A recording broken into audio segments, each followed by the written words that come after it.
I'm Pete Madsen for acoustic guitar, and I'm here to present my lesson on Son House. Son House was born in 1902 in Clarkdale, Mississippi. He played with the infamous Charlie Patton from the late 1920s to the early 1930s. Later on, he left music and went to preaching and farming, but was rediscovered in 1964 by some folk revivalists. Today we're going to look at House's playing in open G tuning, which is probably what he's most famous for. So right now I have my guitar tuned to an open G chord. The notes are D, G, D, G, B, and D.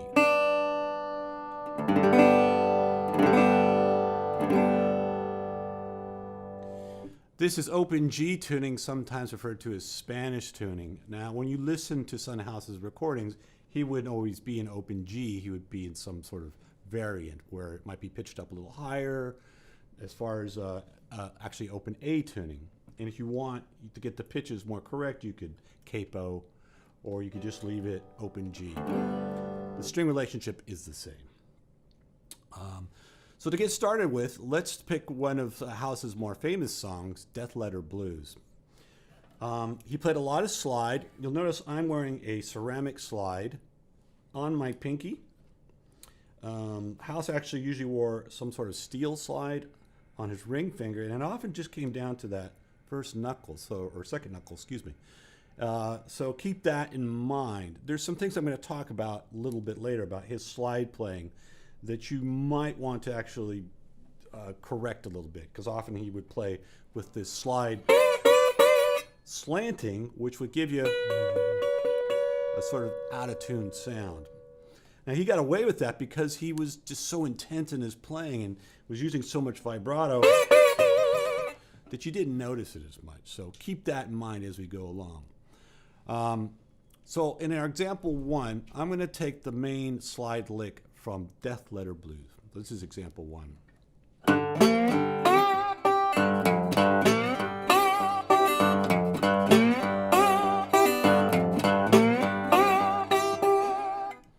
So you'll notice I'm keeping pretty much a steady monotonic bass on that fifth, sometimes the fifth and fourth string. Doing a lot of muting. We do have YouTube videos of House playing in the 1960s. I invite you to watch those and watch his attack. He's really flailing his right hand. I think that's what captured the attention of people like Jack White, who had his own version of Death Letter Blues. Just that really intense flailing of the right hand and the left hand as well. You can hit that G note at the 5th fret and add a lot of vibrato to it. Again, very intense vibrato.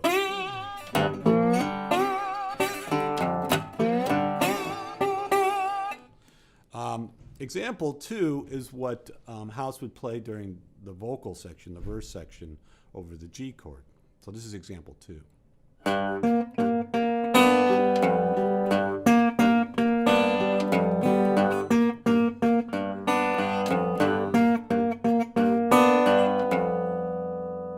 So what he's doing is he's doing a little bend on that 3rd string at the 3rd fret, and it's just a nudge. You're not bending up a whole half step or a whole step, just a...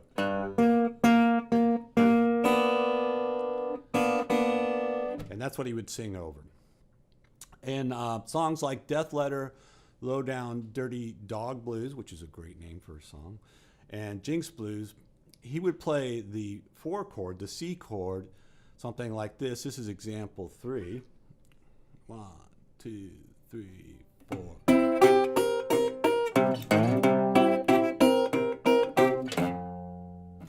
Now, a lot of folks would play the 4 chord there, barring with the slide. But House almost never did that. He actually just used his finger and would reach up to the 8th fret there, play B flat,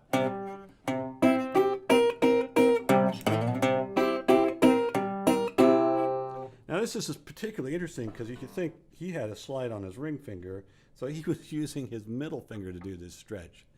Yes, he had very long fingers. I don't have the long fingers. I find this stretch not too bad with using my third finger, but you might take a little work for you to get that third finger up in there to reach up to the 8th fret.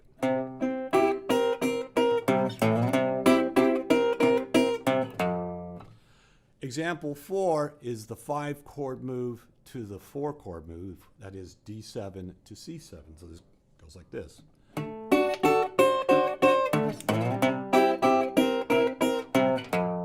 So it's basically the same idea as example 3. C chord is here, 5th fret. D7 5-chord is here, 7th fret. Example 5 is something that House would do in songs like Jinx Blues.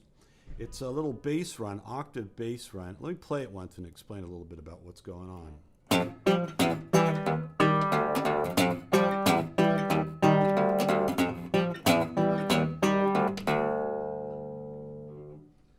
You'll notice on the first bass note, I'm getting underneath the string with my pick and popping the string out. And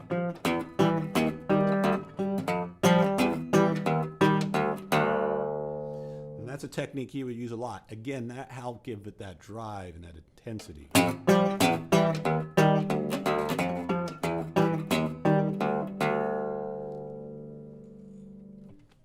Example 6 represents the first 4 bars of a verse of a song like Special Writer. So let me play example 6. 1, 2, 3, 4.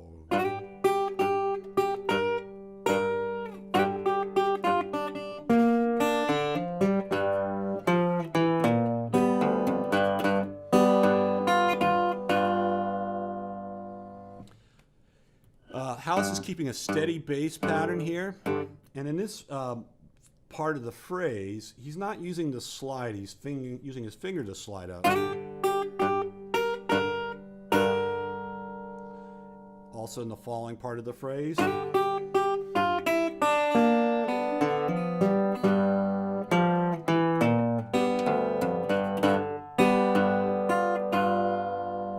that's all without the slide. Later on in the song, example 7, he brings the slide in and drops the bass out. So here's example 7.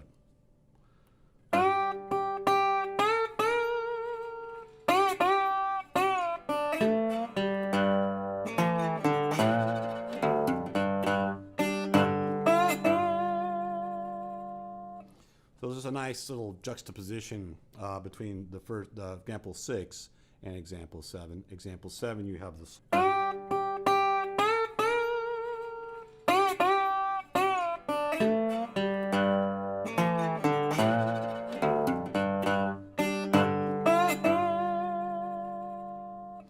I should also mention with the slide, as I've mentioned in many other lessons, that you should target the back of the fret on your slide notes, like at the 5th fret here.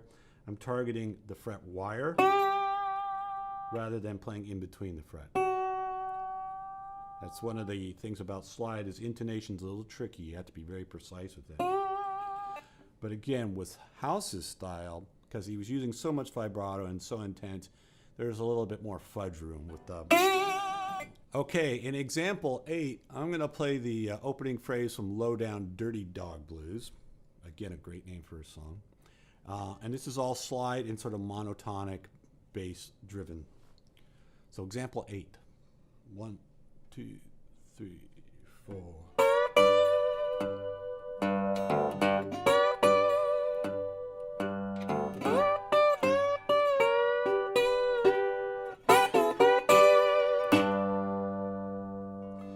So the 12th fret, often a target in open G tuning for slide phrases. We start off there.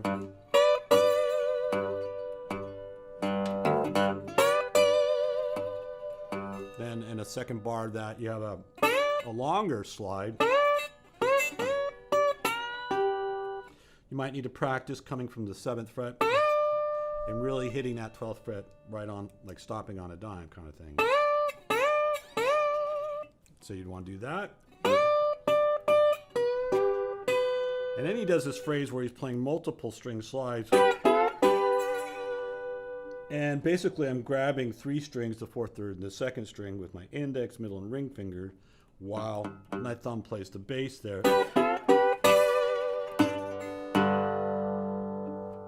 Very cool phrase.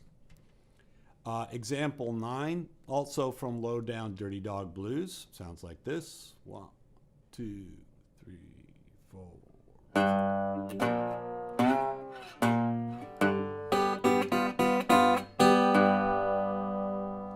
Nice little slide line on that 5th string, and then you have this very Robert Johnson-esque phrase.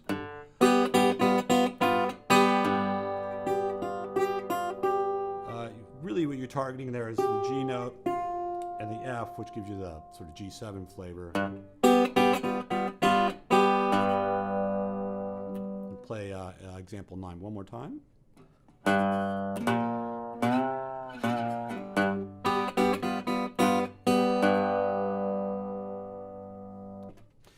Example 10 is representative of House's version of Walking Blues. Sounds like this. 1, 2, 3, 4.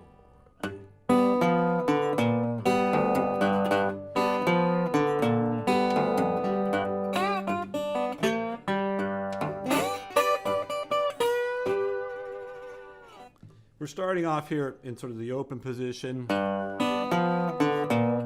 between the open position and the 3rd fret.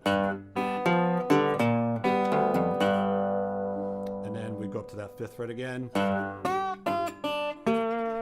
Kind of a semi-typical kind of G lick that you play in open G tuning. And then up to the 12th fret gives it a little more urgency.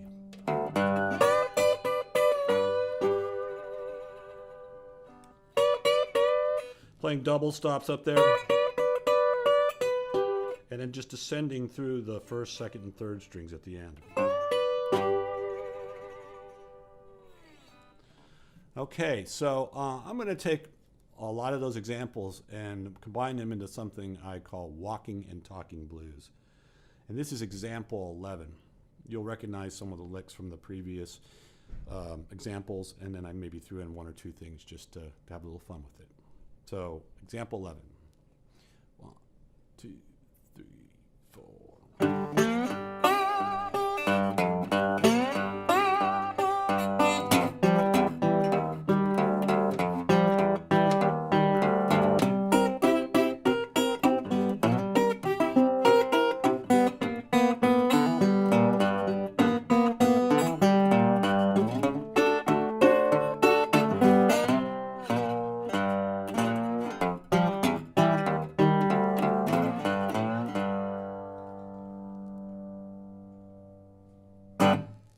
All right, so what did I do in there? Well, the first 4 bars were taken from Death Letter Blues.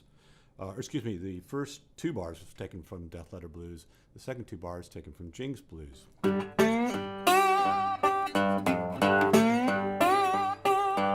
Death Letter.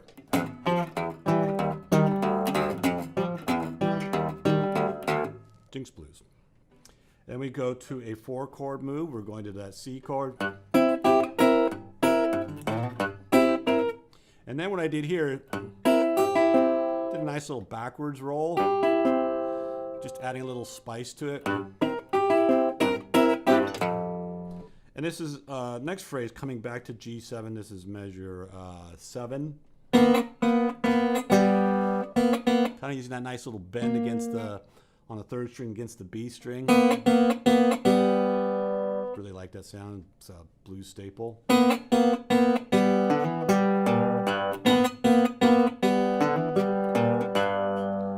Go to our 5 chord, which is a D. And then we take that lick from Low Down Dirty Dog Blues. And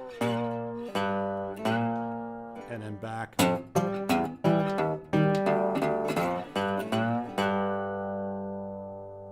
Let me play that one more time, the whole example 11. 1, 2, 3, 4.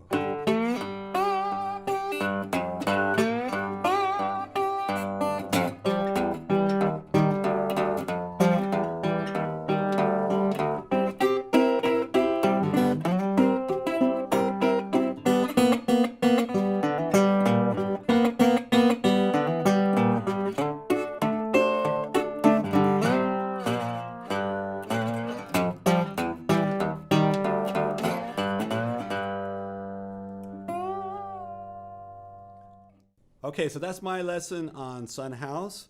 As always, try to take some of these licks and make them your own. Create your own verse of whatever kind of Son House flavored blues you want to do, and have fun with it.